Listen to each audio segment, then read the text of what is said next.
Hello, I'd like to welcome everyone to today's live event, Exploring Market Opportunities in South America.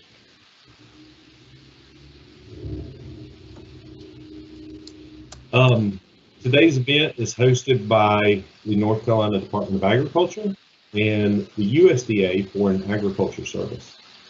My name is John Hammond. I'm with the North Carolina Department of Agriculture in our International Marketing Division. To all our attendees today, I'd like to let you know that you are muted and there's no video with the exception of the presenters.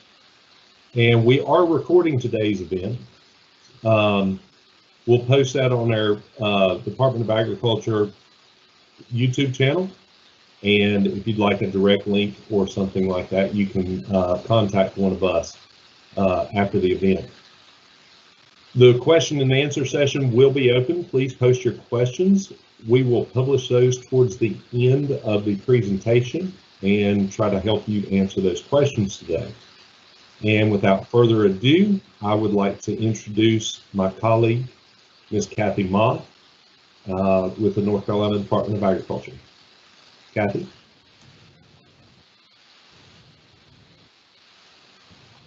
Good afternoon, everyone. My name is Kathy Ma, and I work for the Department of Agriculture International Trade Office. I cover exports of processed food, seafood, and pork.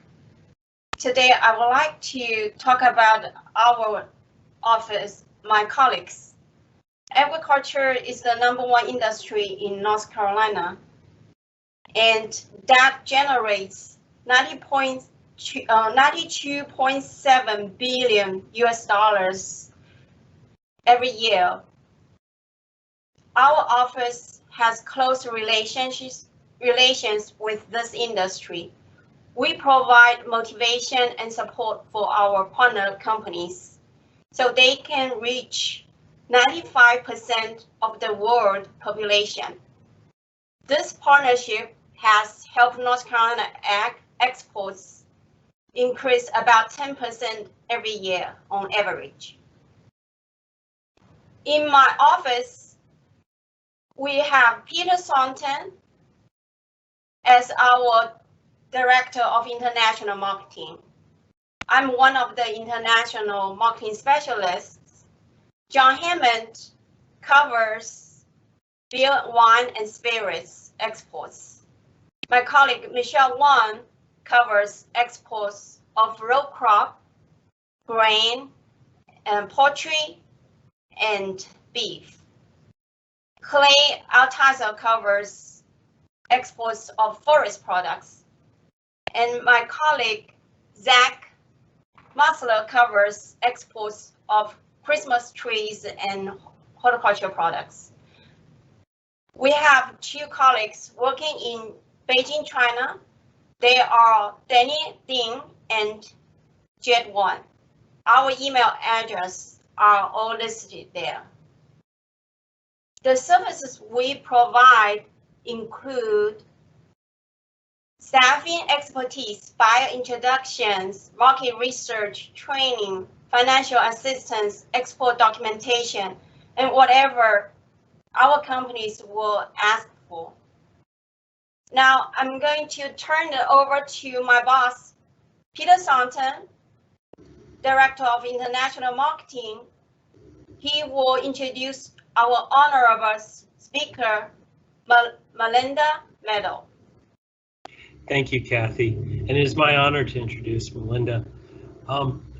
So when I meet a USDA official overseas, I kind of go back and look at where they've been posted before to sort of size them up.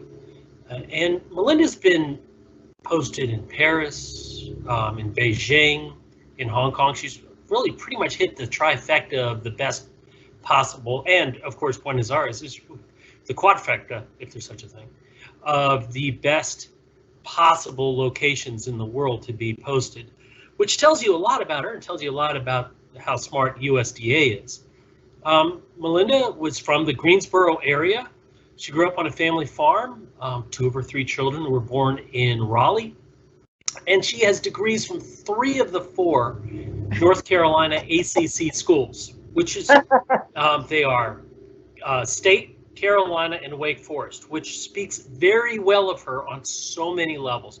But let me tell you, when I would travel overseas and I'd meet Melinda in the office, you know, I remember walking into the office in Hong Kong and not quite sure what to expect. And Melinda was this inviting, warm, tremendously enthusiastic person that would have all sorts of ideas and say, you have to meet her, and I'd be trying to keep notes up to keep up with her. Oh my gosh, how am I going to do all this? There's too many opportunities. What you as a North Carolina agribusiness need to take away from this is that you are incredibly fortunate to have Melinda working for you. And I'm not sure if she's that nice and enthusiastic to everybody or just us North Carolinians, but fortunately for you, we don't have to find out. But it's my honor, and thank you very much for doing this with us, Melinda. Please take it away. Well, thank you, Peter. That was a lovely introduction. Thank you very much. And I feel the same about you. I'm always just tickled pink to have a chance to work with you and as well with Kathy back in from the Beijing office and through Hong Kong. We've had a lot of opportunities to see what we can do to improve our export potential for our North Carolina stakeholders. So it's like your children. You can't profess any preferences, but I'm always happy to help my North Carolina colleagues in any way, shape, or form. So I'm thrilled about the opportunity to join you all today, and to talk about share some of the information I've learned, not only coming out of Asia, but also with lots of marketing opportunities there, and bringing that to some of our work here in the Southern Cone. I've been here since 2017. So, have my feet on the ground now, and interesting opportunity to be based in Argentina, but also to cover the countries of Paraguay and Uruguay. They have a very interesting relationship, and I think some needs that may be of interest to everyone. So, John, if you'll move us to the next slide, maybe we'll get started in talking about some of those things. The first thing I want to do is just mention my office, even though Peter gives me a lot of credit for enthusiasm and ideas. Of course, that's all magnificently supported by the teams I've had in the different agricultural offices in the different embassies with our USDA teams. Here I have a team of 5. I have 2 marketing specialists that are just a golden asset for you all, and I really want to encourage you to think about being more involved, not only with the Department of Agriculture, but also through them with us. I have Andrea and Mariana, who have a lot of experience, a lot of great ideas, and are just all in all the time in trying to make sure that we're not overlooking any opportunity for any of our U.S. stakeholders to start exporting, expand their exports, or just develop those relationships that are key to making better prospects for our stakeholders. Our office is based in Buenos Aires, and then we also do our regional travel to Paraguay and Uruguay. Argentina obviously is the larger country by size and by population within these 3 regional countries that we cover. They have a population of about 44 million in Buenos Aires, in Argentina, and we gather about 75% of the population is centered in 3 large urban areas, which of course makes our opportunity to maximize distribution and hit a large number of consumers more easy here in Argentina. We have a major port here that is significant for bringing in products and also for accessing our East Coast partnership, linkage on the shipping lines. A lot of familiarity and a lot of experience bringing products down from Miami into the ports in Argentina.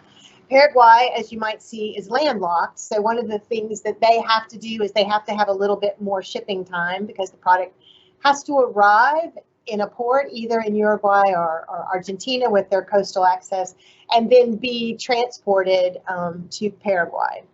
Paraguay has I think about 11 million. And we'll talk a little bit more about the specifics for each country. And then Uruguay is sort of a little bit smaller, but no less relevant, with a population of around 4 million. You can see above we have Brazil that's just above us, and so that's another agricultural industrial powerhouse that we have in the region. So it's a very active and dynamic region. On the production side, these are all countries that are very much focused on row crop production, livestock production, and the export of those products.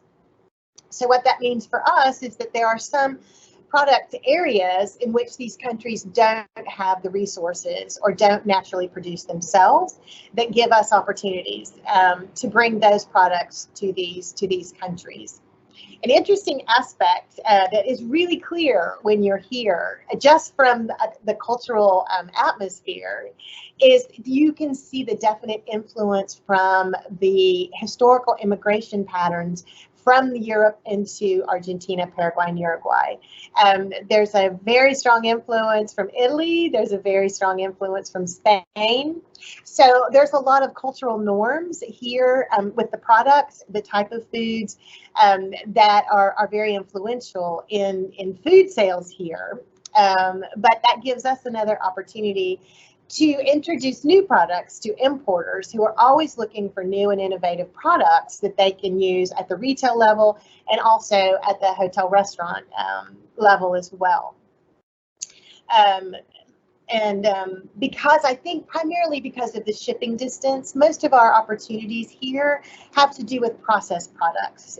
Because of the shipping time, it's just what tends to have a more natural home in the product between United States and our buyers down here. And I'm going to talk now a little bit about what might be some of the distinct product opportunities in each market. So, John, if you'll take us to the next slide. Across all three countries, I just wanted to mention there is definitely an appreciation for American culture and food.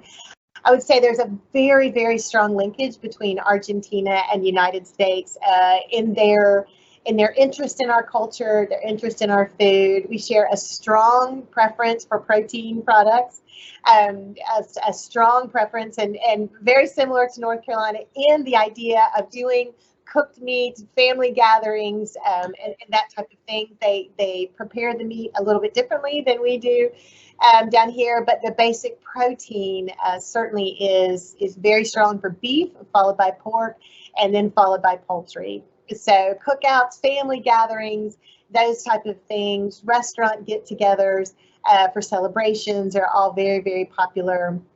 And we've had great success on the retail level with our grocery store partners, as well as at the restaurant level too. I know you all will understand if some of these comments are prefaced by some of these are sort of pre-COVID. We're very interested in talking with our importers to kind of gauge how they think we might be moving forward. We've had a very strenuous lockdown of our restaurant sector in Argentina, a little bit differently in Paraguay and Uruguay. A little bit of opening up now because we're in our summer, it's warm, so we have an opportunity to do outdoor dining, things that have a lot of airflow. The government is trying to have safe opportunities for commercial activities. But since March, Argentina, Paraguay, and Uruguay have been in some type of pretty consistent lockdown, which has really limited our opportunities in the restaurant sector. But we're hopeful with the vaccine and with all of the efforts that everyone has put in to date that we may be looking at rekindling those interests and getting back into our restaurant sales in the future. We still don't really know. Argentina is locked down. Paraguay and Uruguay, there's not a lot of movement yet, but fingers crossed for everybody that we'll find a safe and healthy exit from this situation and can really engage in some of these commercial opportunities again. So let's go to the next slide, and we'll start off with, I think, Paraguay.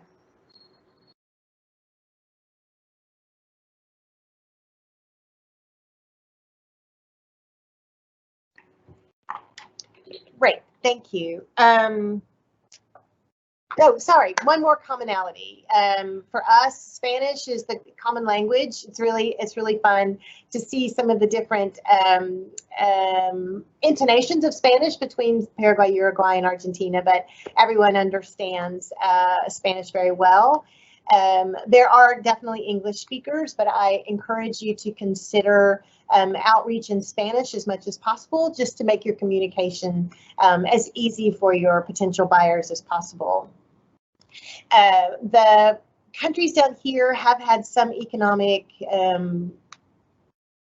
differences between Argentina and Paraguay, but I definitely want to communicate that there are very much a strong sector of high-income consumers in these countries who do have the opportunity and the means to buy imported products, and they do appreciate high-quality U.S. products. From, you know, whether they're coming out of FDA or USDA, are deemed safe and are really preferred when they have them as an option.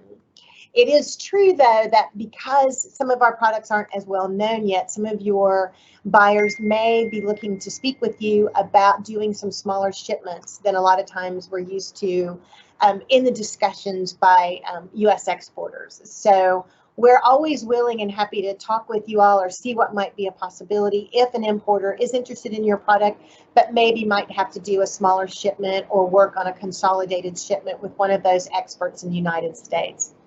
I heard somebody say one time when I was at a conference in the U.S. To some U.S.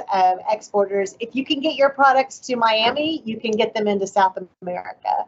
And that is absolutely true. We have some really strong logistical companies operating in our region that also have offices in the United States, and they're really expert because you have a lot of smaller countries in South America, and these companies know how to get your products to Miami and then how to get them to the markets down here, even as far as we are at the bottom down here. They know how to get them here out of Miami.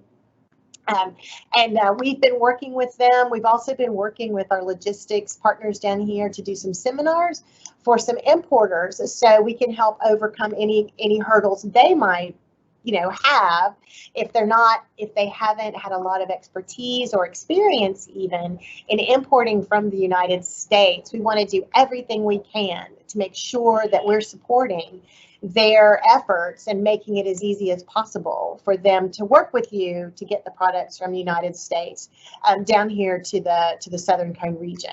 So we're just looking for every opportunity we can to make those connections between your sales and what they need as smooth and seamless as possible in the logistical aspect. Okay, next slide. So we're going to start off with Paraguay today. 7.2 million people. Spanish, the capital of Asunción has a strong population base. We like to bring Paraguay to people's attention because it has some factors that should be very attractive to our companies. They have had one of the strongest growth trends in South America, very stable economy, very open import process, and they're currently working with USDA on a project to improve their import import system to make it more user-friendly, more single window. We're working with them because they've proven to be such a positive partner. They have a wide selection of U.S. products. There's a lot of travel between Paraguay and the United States, and so they're very familiar with U.S. products. They're looking for healthy snacks, nutritional components of food. They're very, very open to U.S. products, and so we found them to be a really open partner and a great place that we want to highlight for folks. If you have an opportunity to meet with some people, or you get some inquiries from traders in Paraguay, I just wanted to encourage you to give them some consideration, because they have had low inflation, steady growth, and they have a very high income population. You wouldn't think so, but they really, really do. Let's go to the next slide, please. Some of the market opportunities we've seen in Paraguay, they have a very strong beer consumption. One of the importers there was recognized by Miller as the largest importer in the world for Miller. And along with those type of beer activities, they appreciate spirits as well, also snack foods. We've had a great historical relationship with some hotels that have been very open to our products, to helping us promote our products. As I mentioned, you have some very high income consumers that are looking for products that are top of the line, interesting, innovative, that offers some functional aspects or some nutritional aspects that people are really looking for in their foods right now. We are finding that that's an opportunity, we believe, for us to really help you all position the United States products as coming with some of those value-added attributes, the functional foods, or even the care and the investment that you all have made in corporate responsibility, social responsibility, environmental responsibility, is an aspect of your work that we're really trying to position the U.S. as the leader in those type of products. So I definitely encourage you, if you have those type of attributes for your product, that you do mention that, and we're here happy to help you maximize that investigation. As I mentioned briefly, since Paraguay is landlocked, they do often have a more consistent, not concern, but one of the things they take into consideration is shelf life, because the shipping time is longer for them. So we always find that we need to make sure we've addressed that in conversations about exporting to Paraguay. Okay, next. Now we're going to look at Uruguay, which is a little bit smaller than the other two countries, 3.5 million Spanish. Also, of course, they also have some very high income consumers, a very stable economy, very open to U.S. products. They're very interested in exporting, but they're also they need a lot of products that they don't produce, and so they're also interested in imported products as well. Uruguay has some beautiful beaches, which makes them a strong tourist destination. Not at the moment, but generally, and so they have high-end restaurants, they have high-end consumer goods that they have for their high-end tourists, and also their high-end population. So they're definitely, they're not small, but they definitely have some export potential that we just like to highlight, because it may not be a place that you really targeted in your export sales, but I would say they're worth a look as well. We've had some success recently in inquiries. I'm sorry, John, go to the next slide, and I can show some of the products that we've seen. We're definitely seeing, we have some U.S. chain restaurants that are in Uruguay that are interested in sourcing from the U.S. We've had recent inquiries about additional poultry sourcing. We have good partners. Our importers there are really good about reaching out to us and letting us know when they have a need for some type of protein product. And most recently, it's been poultry and pork that they're looking for. Again, like Paraguay and like everybody in this region, I would say, they're interested in a healthy lifestyle. They're health conscious, and so they appreciate products that have taken those type of considerations into the production and the manufacturing, and also have that marketing opportunity as well. We're definitely finding in all three countries that what we call free from, gluten-free, sugar-free, or alternative products like that are also gaining in popularity. People are asking about them, they're looking for them, and we do find them in the shelves of sort of the what we call get and go, where you just kind of grab things, and also in the grocery stores. We have upscale supermarket chains in Uruguay, and as I mentioned before, the capital of Uruguay is also a port destination, so easy logistical access from the United States to Uruguay. Spirits and liquors I was going to mention as well. Uruguay has a very high consumption per person of spirits. I think it's vodka and whiskey products are very popular in Uruguay, and so as well as baked goods and beer as well. And things, but in all of these countries, the food preparations, food ingredients are also consistently consistent opportunities we have for exports, because they don't have a lot of these types of food ingredients and food concentrates that they produce themselves, and so they're looking for those to come in for their food manufacturing businesses. Okay, let's go on to Argentina. I know I'm speaking really quickly. I'm skimming through these. I hope you all will indulge me in that, and then we'll have some time for question and answers with some of my staff when we have some more time after I finish the presentation. So Argentina, what a beauty Argentina is. Just a magnificent country. Not that Paraguay and Uruguay aren't as well, but certainly Argentina, with its larger size, has more variety and more complexity, I would say, here in Argentina than maybe in Paraguay and Uruguay.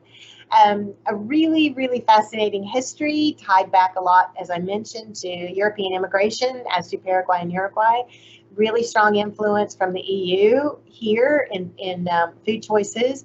A hugely strong agricultural producer, very similar to the United States, counter-cyclical, row crops, livestock, very much an agricultural community, but also very sophisticated environment as well for food and beverages.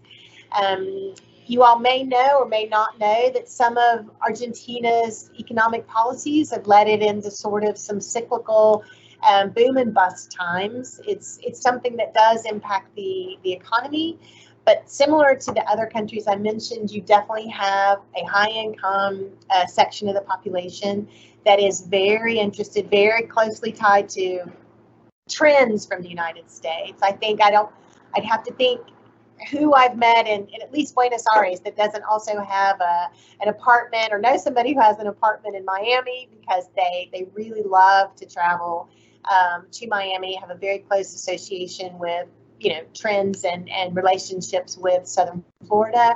So there's a strong connection that way. But I just mentioned that to say that there are people here who can afford and who are looking for highly innovative and new type of products that we specialize in the United States. Sometimes one of the things that I'm going to introduce, Andrea reminded me, is that sometimes when you're speaking with a buyer from here, they may have some unique financing or financial requirements because the government sometimes puts into play some currency restrictions that do impact their opportunity of how they go about doing their financing exactly. So I just mentioned that in a very general way. If that does come up in your conversation, it would not surprise me, just based on some of the currency controls that the government has on some international transactions at the moment. But they're very sophisticated. They're very good at doing their import. They know what they're looking for. They know what they need, and they're very much open. We were talking to some of them recently, even under the COVID situations that we've been in, where they have not been able to maximize their opportunities. As they tell us, they're in business to sell. And so they need products, and they're looking for products, and they know how to make things move from one country to another. So I really appreciate that about the spirit here in Argentina, is that they are not discouraged by any type of obstacle that comes in their way. They're able to find ways to work within the system and work with you to make a win-win deal. So I really have taken note of that and appreciate that spirit of the Argentine importers. We also work with, you know, distributors, retail buyers, chefs. So all of those folks are been great partners for us, and I just encourage you to consider this as a definite destination for your high quality products that we want to put to good use here in Argentina. Let me see the next slide. As I mentioned, of course, Argentina is it's a very strong component, very similar to the U.S. and to family gatherings in North Carolina. It's all about the food and being together as a family and with friends about food. The thing is, though, they don't produce everything they could want here. And so that's where we're always happy to step in as the U.S. and offer additional products that they may not have even thought of yet. And I just want to mention that when I arrived in 2017, there were definitely a host of importers that had been operating. Andrea and Mariana had been working with them, but we have really invested a lot of time over the last 2 years in getting to know and kind of assemble the group of importers that we have, that we really wanted to target towards sourcing from the United States, because they just haven't really thought about it enough, according to me. And so we wanted to find ways to sort of not distract, but encourage them to not just think EU, CL and EU or BioFac or whatever trade shows they go to, but to also consider some trade shows in the United States where they could go and meet some of you all and find some products that they didn't even know they could be looking for, and to talk to you and to come back here and think about market opportunities and continue to develop relationships with you all that have really led to some sales. And I was mentioning in 2018, I think our sales, we tried to encourage people. There's several trade shows in the United States that we really find as really relevant for buyers down here. Fancy Food, Natural Product Expo West, America's Food Fair, America's Food and Beverage in Miami. Those were all trade show opportunities that we thought in the United States would be an opportunity to introduce them to all the different products, really high quality, innovative processed products that they, just to stimulate their thinking towards the U.S. I think the first year that we did that, I don't know how many we had over those 4 trade shows, not a whole lot. The second year, and then last year, well, before I won't talk about last year because we had our trade shows interrupted by COVID. But the first year we had $80,000 in sales, I think, for buyers. Last year we had $1.8 million of sales just from taking our folks from here to the United States to talk to you all, and they loved it. They absolutely loved it. So we're going to continue to build our stakeholder group here to bring them to you. And we also would love to have any of you all come down here and meet with us as well. And one of the ways we can do that with COVID is that in late February, we don't have the exact date, but we're looking at late February, we're working with our colleagues in Washington, D.C. to set up a virtual trade event where we'll set up meetings with buyers and with you all if you'd like to participate. And Kathy, I think, will be, and Peter will be working with us to set up the parameters to get you all involved. But we will have some buyers, a lot of buyers from here, and we look to join in with you all to set some meetings in a virtual platform. We had one in November that we were sort of trying for the first time. We had a lot, this is a funny story, we had a lot of technical difficulties where we couldn't connect virtually. And even so, our Argentine buyers said, well, let's do a WhatsApp call. I mean, not discouraged by the technical problems because it was the first time we'd done it, so it was really a pilot. We were able to connect by WhatsApp, and lots of meetings took place that way. And we were super, super pleasantly surprised to find that our buyers here, who were like, okay, whatever, we'll try, really had some significant conversations and met a range of people and products that they had not had the opportunity to meet before. So we love meeting face to face and having the people with you at a booth or in your place of business, trying the product, talking about ways to use it in marketing. But when we don't have that opportunity, we're also really excited and found that there was real use to the virtual platform as well, because it gives people who maybe couldn't travel, maybe their budget this year won't allow them to travel to the US, but we still want to keep those conversations going, and we still want to continue to explore any option that we can to connect you with buyers down here. So I hope you'll give that a thought anyway, looking towards the end of February. Or early March to come join us again and talk with some of our buyers about the products that you have.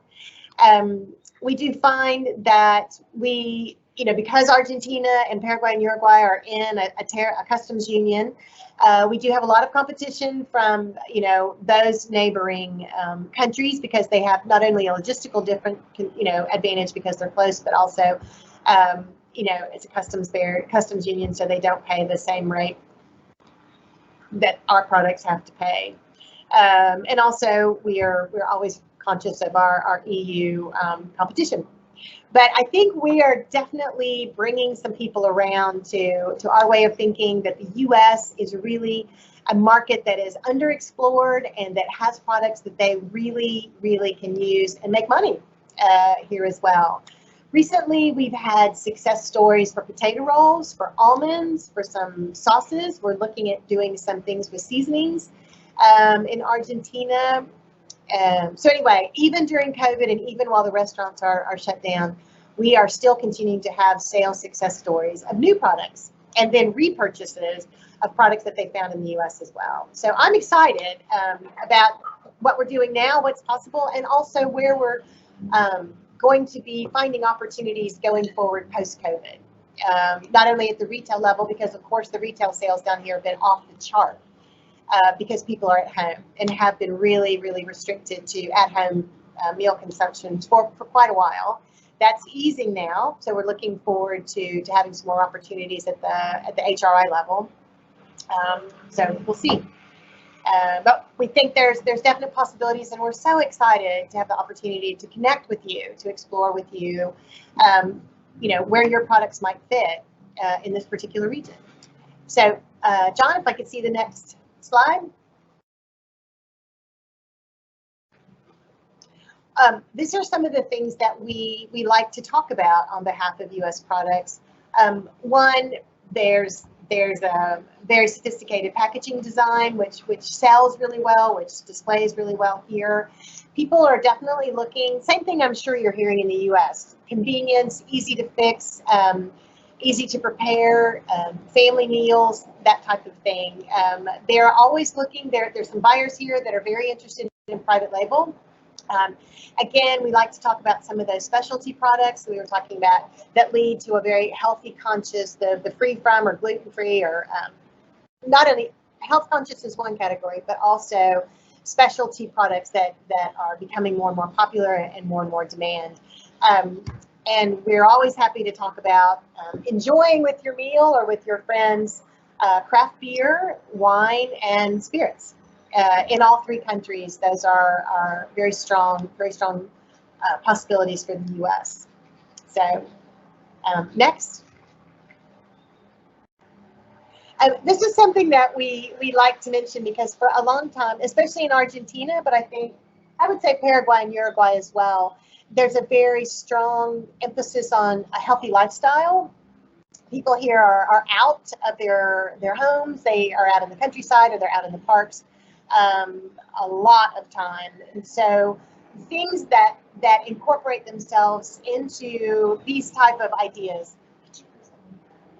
better for you, fortified, free from, natural, organic is popular here. The U.S. and Argentina do not have an equivalence agreement on organic, but natural, sustainable, things that have those positive for consumption, or also in the larger picture for environmental stewardship, financial stewardship, social stewardship, those type of products are of interest, very much of interest to us in introducing those aspects in the food considerations here in Argentina. They're very healthy.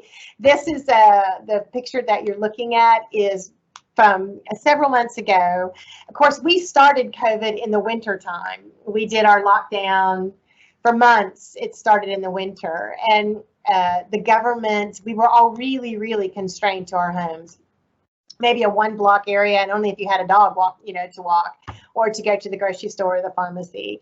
So at one point in time, the government did say that people could come out for exercise from 8 p.m. to 8 a.m.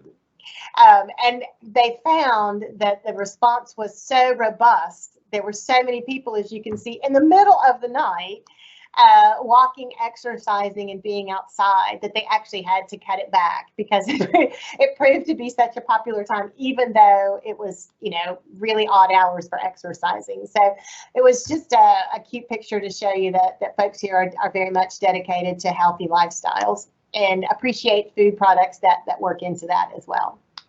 Okay, next slide.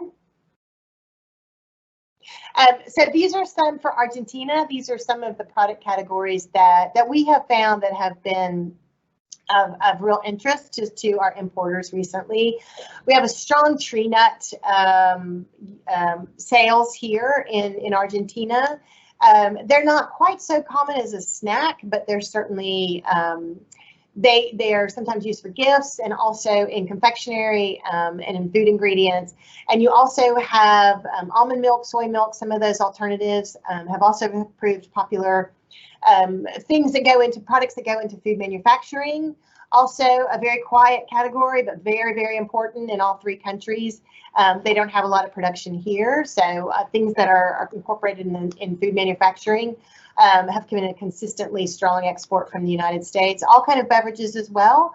We have been in contact with some of our wine representatives in the United States because we have come across importers that are bringing in product by themselves, even without our help. And if they're going to go, you know, find people, then we want to help them find even more people. So we have seen sales of bulk wine coming in from California to Argentina, but we think that there are also opportunities, as we've mentioned, for all types of wine and spirits and beers here. There's very popular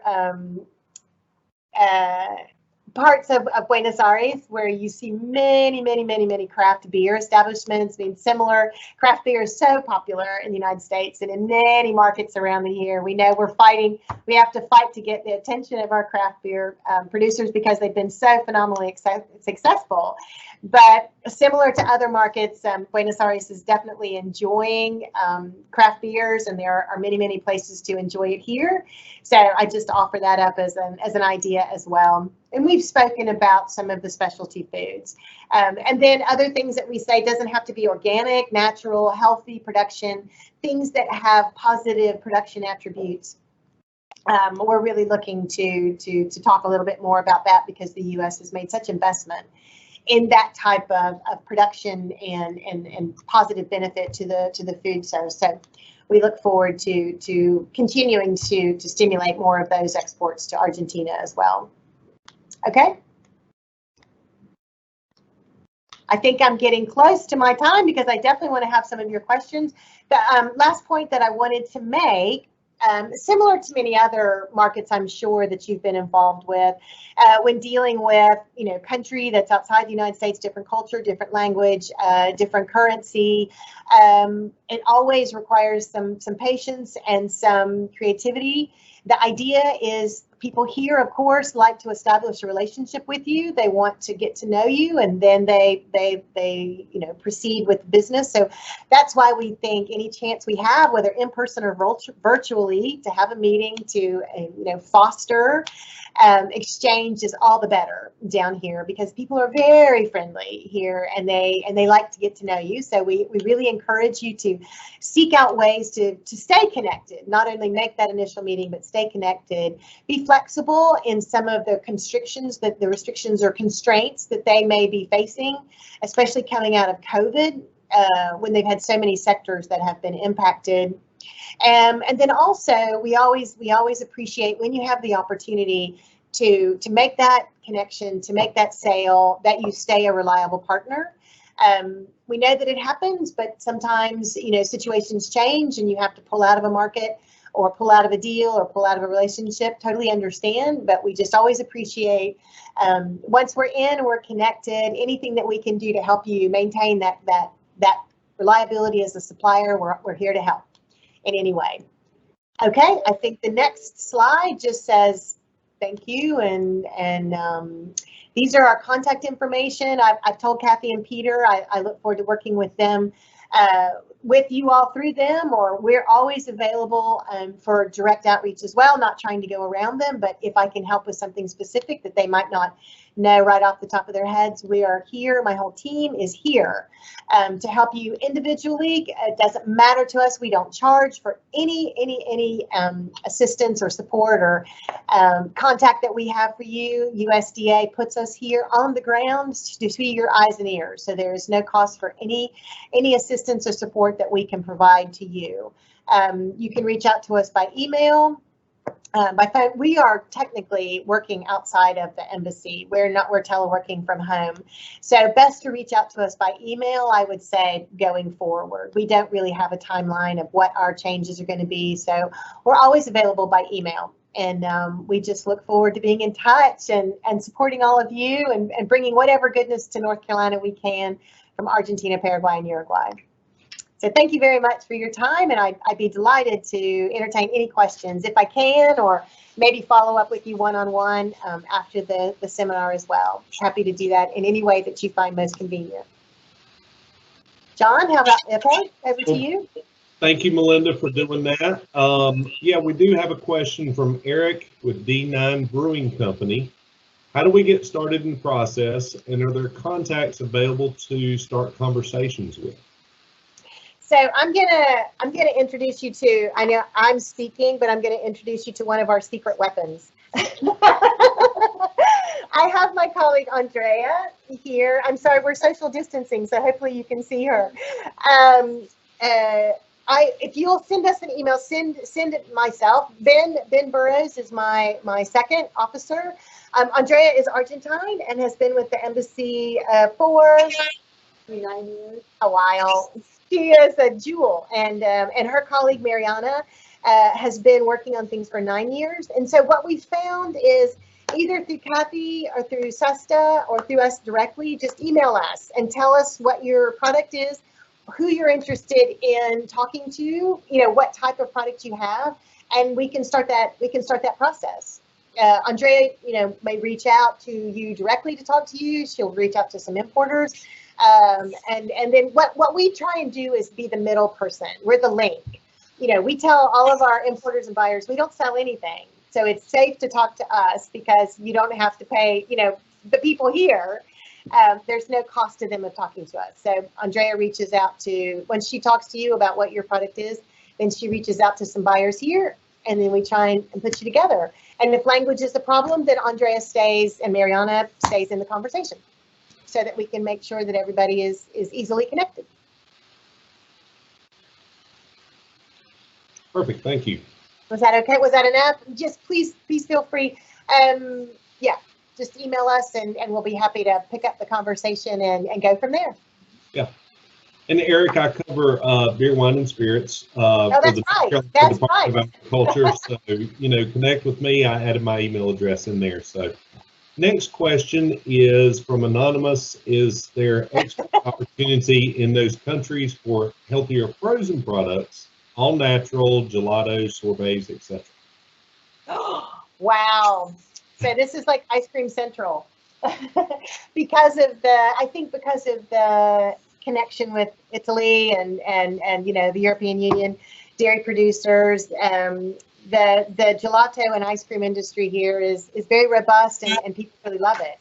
So we'd be happy to talk to you if there's something that you have that might be a little bit different, that would set it apart from some of the products that we already have here. I mean, I think that would be something we'd love to talk to you about. I would say, you know, Argentina is a large dairy producer, and ice cream and gelato are very popular. It's really fun. Paraguay and Uruguay, well, Uruguay has a little bit. Yeah. There's a lot of trade between Argentina, Paraguay, and Uruguay. So it doesn't have to say just Argentina. Even if it came into Argentina, I'm sure there's gelato interest in Paraguay and Uruguay as well. So yeah, absolutely. Okay, our next question is from Anonymous, and this is what is the district? Well, anybody that kind of signs on Sure. the Microsoft account. But so the question is, what is the distribution form from North Carolina to the port? Well, that's a good question. And let me let me push off for some clarification on this. Are we talking about, say, from North Carolina to Miami, or from Miami to South America? If someone could just clarify for that, and we'll skip it and come back to it. John Cutter asked, you mentioned that U.S. and Argentina are not in agreement on organic. Does that mean the U.S. products labeled organic cannot be imported? As it is, would this be mislabeling?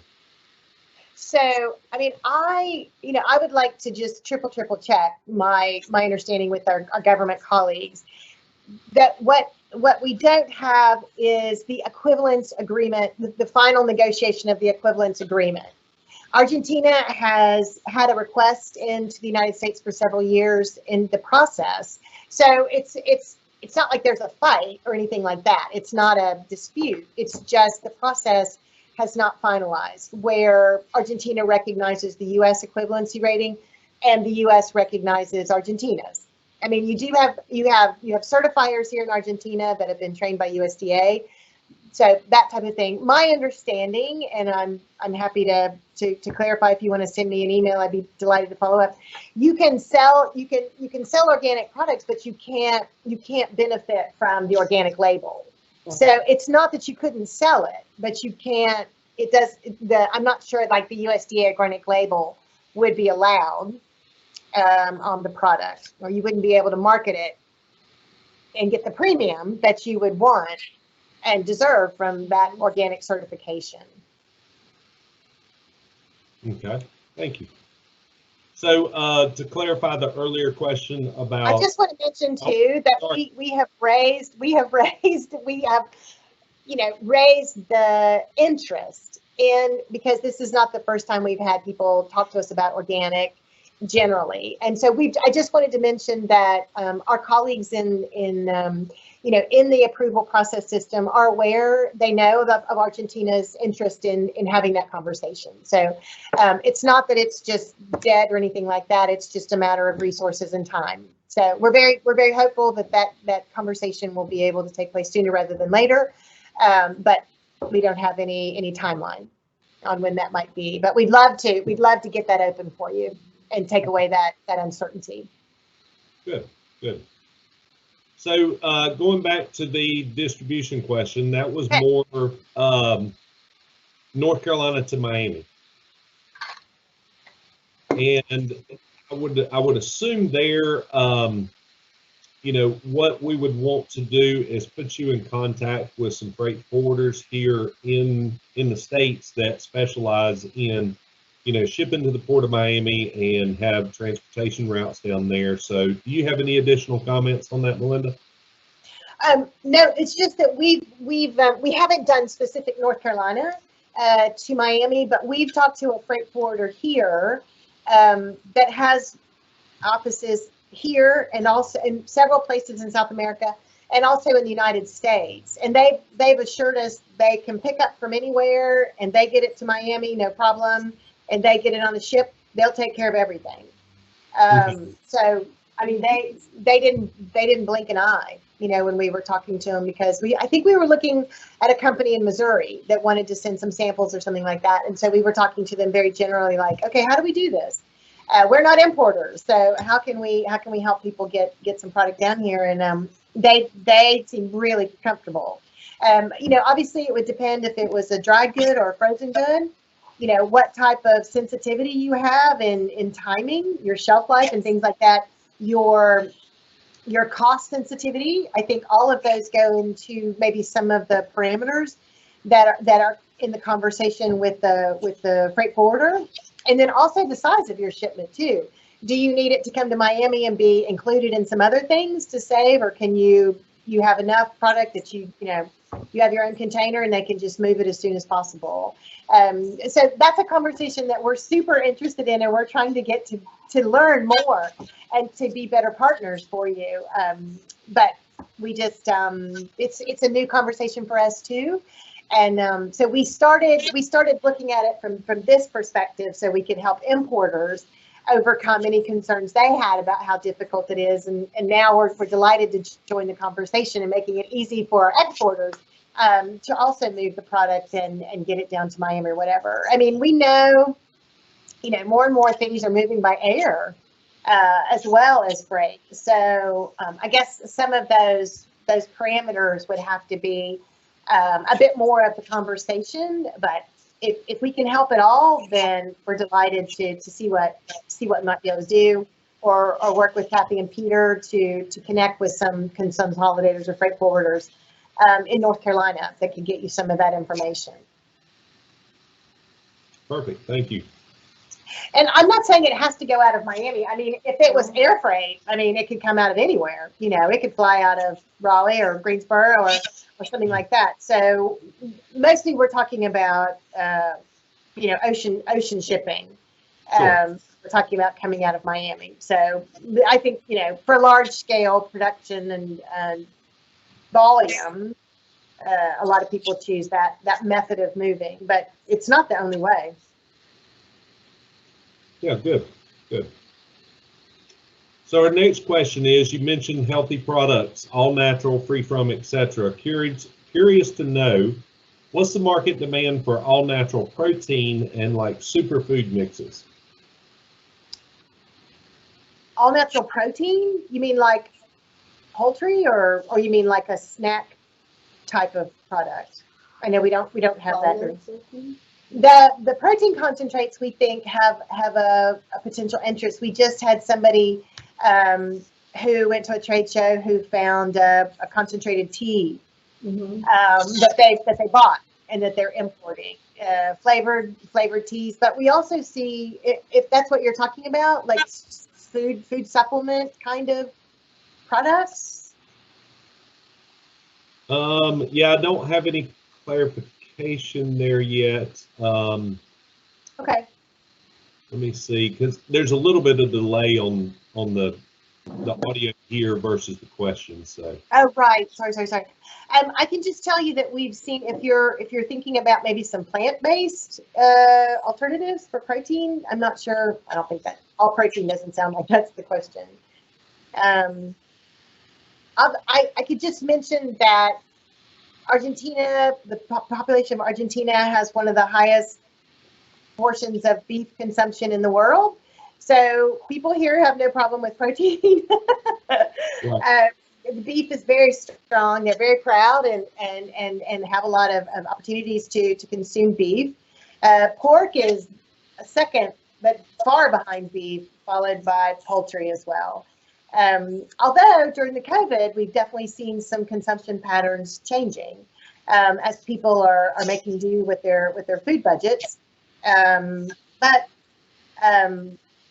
protein is, people don't have any problem with protein here. We also have plant protein that's very strong. They grow lentils, chickpeas, things like that. Those are here in the diet. And the other one, I'm sorry, John, remind me, it was plant protein and then concentrates? Yeah, so it was like proteins that you could add to smoothies and so forth. That's what I thought. Yeah. Yes, very popular. Absolutely. And everybody for the U.S. plant. Andrea is saying that people have a strong confidence in those type of products from the U.S. Yeah. Mm-hmm. Yeah, plant-based protein supplement market. So Yes, yeah. yes. Absolutely. Definitely a market here for those Good. type of products. Box Red Meal, for example, they have a line of those proteins, Okay. and there is one importer that is desperately trying to bring those here. Yeah, we have importers actively in negotiations to bring those type of products and to expand the range of products that they have in that. So that's a definite. Right. Good. I'm not seeing any pop up just yet, but I have a question. Okay. So speaking of beer, wine, and spirits, so as you know, here in North Carolina, we are a controlled state, three-tiered distribution. You have to go through either distributors if you're at a certain scale, and then the ABC system if it's spirits. What do the distribution systems look like? I mean, do you sell to brokers, distributors, straight to retailers? I mean, how does that work?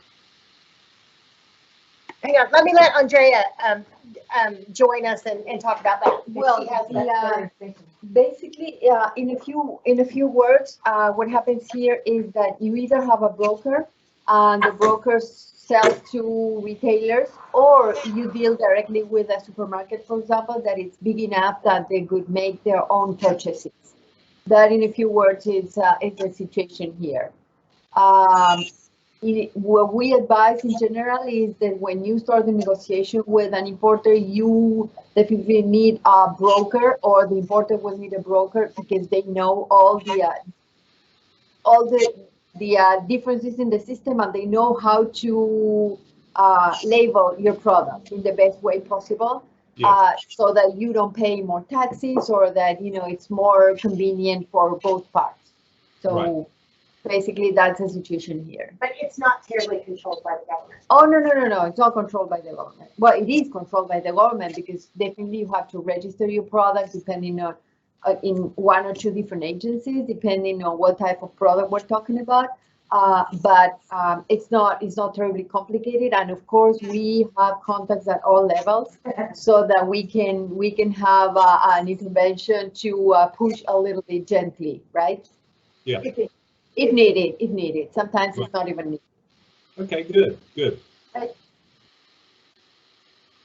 And Andrea, you and I can touch base a little bit more on that, because I would love to just, learn a little bit more about the system, and maybe talk about any shows or events that are focused around the trade industry, not consumer so much, but, yeah, so we can talk offline about that. Sure. Just you can set a conversation or by email, whatever is more convenient for you. Okay, Yeah. perfect. I mean, I would say there's a very social aspect to life here. Yes. With Yes. bars and restaurants. Yes.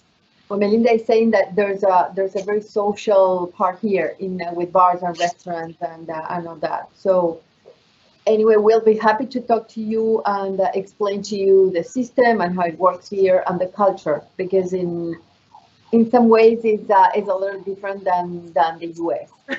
We consider ourselves more European. So, but that is kind of changing right now. I'm trying to break that. Yes, because Melinda is trying to break that. So it's going to be before Melinda and after Melinda, right? The Argentine culture. So. No, we love the culture, but we're happy to have some more American. Absolutely. Of course. Well, I think we have two more questions, and I'm gonna close it after this, but let's go ahead and indulge these last two, and then we'll wrap it up. So, got a company asking, can you talk? Here. I can hear. Go ahead. Okay.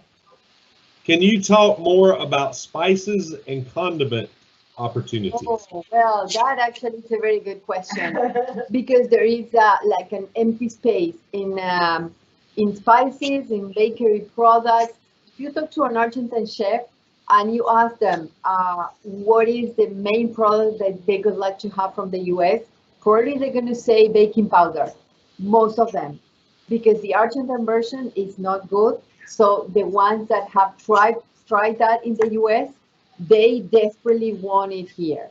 Same thing with cinnamon, which is tasteless. The Argentine version is tasteless. So, for example, I have friends that every time I go to the US, they ask me to bring the McCormick cinnamon.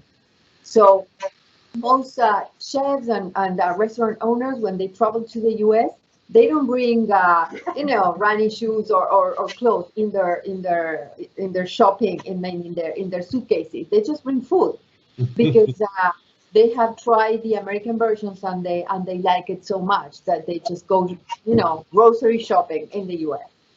So there are many opportunities for spices.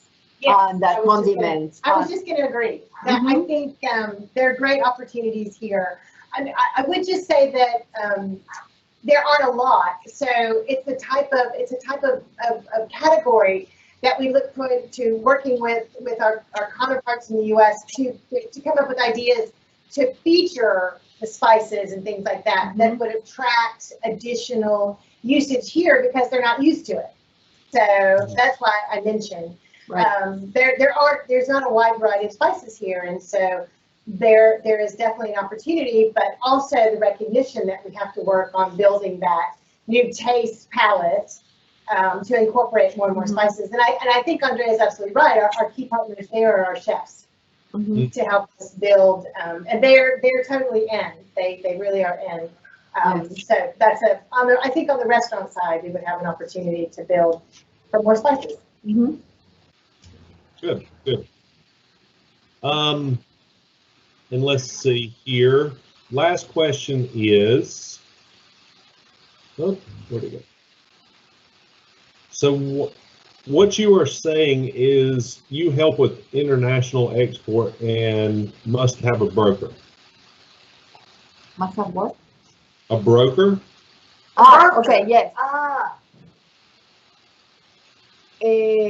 Well, it is. We have a food exporter guide that we publish, and if you go through that document, you will see that it's not probably it's not a requirement by the government, but we highly recommend that because a broker, of course, speaks Spanish and English, understands all the system very well, and that they could help you like label your product in the best way possible to avoid paying extra taxes. So, and of course, they can help with logistics, with shipping, with a number of different things. Most of them are very experienced, so they can know exactly what to advise you so that your product can come here at the lowest cost possible.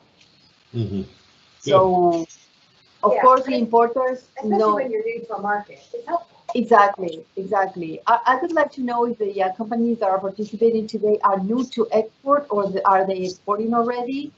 Because that is, well, for us, it makes a difference, right? But I would say we probably have a good combination of both. okay. Yeah. Okay. And that will be an important feature that we mention, when companies contact you or they contact us to contact you, that we will make sure that you know that up front. Okay, great.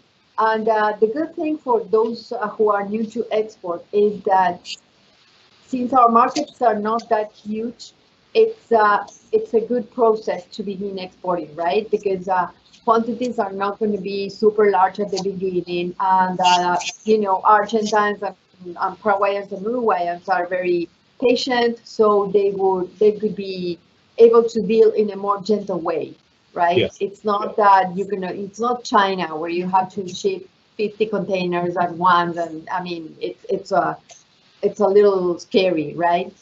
Things here at the beginning can be more controlled, and that's a good way to enter the export markets. Very good. Very good.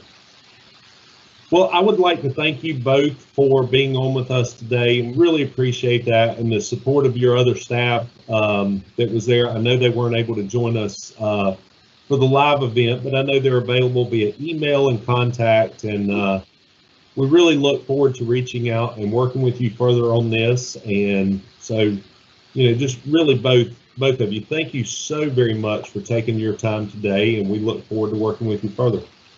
It's our pleasure, John, and we look forward to seeing all of you, hopefully down here or in the U.S. Yes, Great. Looking forward to it. when we organize Yes, don't forget about the trade event in February. Yes, we'll be sending further information about our trade event coming up in February. And thank you both very much. We'll get this posted up on our YouTube channel so that you can come back and review. And I think that's it for today. Thank all the attendees. We appreciate your time, and please feel free to connect with any of our marketing specialists here at the North Carolina Department of Agriculture, and we look forward to working with you soon. Great. Thank you so much.